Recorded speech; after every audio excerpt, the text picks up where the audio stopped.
মৰিয়নীত লক্ষাধিক টকাৰ ব্ৰঞ্চকাৰ জব্দ মৰিয়নী 6 নম্বৰ ৱাৰ্ডৰ নিজৰাপাৰৰ নিবাসী অনুৰাগ বৰা চুতীয়াৰ ঘৰত উদ্ধাৰ কৰে বহু পৰিমাণে ব্ৰঞ্চকাৰ গাঞ্জাৰ লগতে বহু পৰিমাণে সিৰিঞ্জ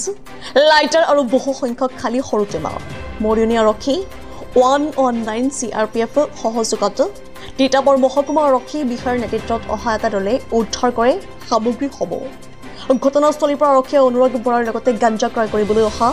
টেংকুৰ অবিদাস নামৰ আন এজন যুৱককো আটক কৰে দীৰ্ঘদিনৰ পৰা যুৱকগৰাকীয়ে মৰিয়নীত আৰক্ষীৰ চকুত ধুলি দি নিষিদ্ধ সামগ্ৰীৰ ব্যৱসায় কৰি অহা অভিযোগ স্থানীয় লোকৰ টেংকুৰ অবিদাস হা টেংকুৰ অবিদাস ক'ত ঘৰ জয়মতী নগৰ কি ল'ব লাগিছিলা গাঞ্জা ল'ব সন্তু ভাইটি তোমাৰ নামটো কি অনুৰাগ বৰা ক'ত ঘৰ তোমাৰ এইটোৱে কি কৰা তুমি এইখিনি গাঞ্জা আৰু যে এইখিনি পেলাই ড্ৰাগছখিনি পালে কি কৰা তুমি খাবলৈ আনিছোঁ কেতিয়াবা খোৱা তুমি হা তোমাৰ মা দেউতা দেউতাৰ নাম কি গোলাপ চুতীয়া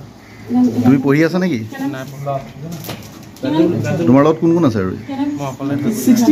ইয়াত অকলে থাকা গাঞ্জা ল'বলৈ মৰিয়নীৰ পৰা সূৰ্যৰখৰ ৰিপৰ্ট নিউজ 24 অসম